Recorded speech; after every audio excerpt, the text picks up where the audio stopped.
Job, chapitre 22. Éliphaz de Théman prit la parole et dit : Un homme peut-il être utile à Dieu ? Non, le sage n'est utile qu'à lui-même. Cela fait-il particulièrement plaisir au Tout-Puissant que tu sois juste ? Si tu es intègre dans ta conduite, qui gagne-t-il ? Est-ce à cause de ta piété qu'il te corrige ? Qu'il entre en jugement avec toi ? N'as-tu pas fait beaucoup de mal ? Tes fautes ne sont-elles pas sans limite ? En effet, sans raison tu réclamais des gages à tes frères, tu privais de leurs habits ceux qui étaient presque nus. Tu ne donnais pas d'eau à l'homme épuisé, tu refusais du pain à l'homme affamé. La terre appartenait au plus fort et c'était le favoritisme qui permettait de s'y installer. Tu renvoyais les veuves les mains vides, les bras des orphelins étaient brisés. Voilà pourquoi tu es entouré de pièges et la terreur s'est tout à coup emparée de toi.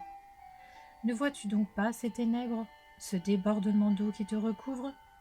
Dieu n'est-il pas aussi élevé que le ciel ? Regarde les plus éloignées des étoiles, comme elles sont hautes. Et tu dis : qu'est-ce que Dieu sait ? Peux-tu juger à travers l'obscurité ? Les nuages l'enveloppent et il ne voit rien quand il parcourt la voûte céleste. Voudrais-tu prendre l'ancienne route, celle qu'ont suivie les hommes adonnés au mal ? Ils ont été emportés plus tôt que la normale. Un fleuve a balayé leurs fondations.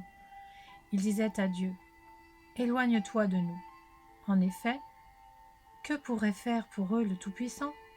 Pourtant, lui, il avait rempli de bien leur maison. Combien les projets des méchants sont loin de moi. Les justes le verront et se réjouiront, et l'innocent se moquera d'eux. Voilà nos adversaires qui disparaissent. Voilà leur richesse dévorée par le feu. Réconcilie-toi avec Dieu. Sois en paix avec lui. C'est ainsi que tu connaîtras le bonheur. Accepte donc l'enseignement qui vient de sa bouche et mets ces paroles dans ton cœur. Tu seras restauré si tu reviens au Tout-Puissant, si tu éloignes l'injustice de ta tente. Jette l'or dans la poussière, l'or d'Ophir parmi les cailloux des torrents, et le Tout-Puissant sera ton or, ta réserve d'argent. Alors tu feras du Tout-Puissant tes délices. Tu lèveras ton visage vers Dieu. Tu le prieras, et il t'exaucera, et tu accompliras tes vœux. Tu prendras une décision, et tu la verras se concrétiser. La lumière brillera sur tes chemins. Quand viendra l'abaissement, tu diras : debout.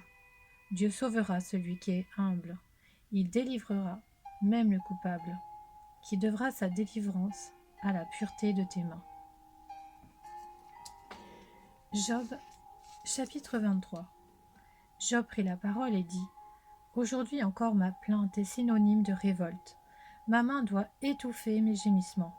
Si seulement je savais où le trouver, si je pouvais arriver jusqu'à son lieu de résidence, je défendrais ma cause devant lui, je remplirais ma bouche d'arguments, je connaîtrais ses réponses, je pourrais comprendre ce qu'il a à me dire. Emploierait-il toute sa force à me combattre ? Lui au moins, ne ferait-il pas attention à moi ? Ce serait un homme droit qui discuterait avec lui, et je serais pour toujours absous par mon juge. Cependant, si je vais à l'est, il n'y est pas. Si je vais à l'ouest, je ne l'aperçois pas. Est-il occupé au nord ? Je ne le remarque pas. Se cache-t-il au sud ? Je ne le vois pas. Il sait néanmoins quelle voie j'ai suivie. Quand il m'aura mis à l'épreuve, je sortirai pur comme l'or. Mon pied s'est attaché à ses pas. J'ai gardé sa voie sans en dévier. Je n'ai pas abandonné les commandements sortis de ses lèvres. J'ai fait plier ma volonté aux paroles de sa bouche. Mais sa décision est prise. Qui pourra l'y faire renoncer ?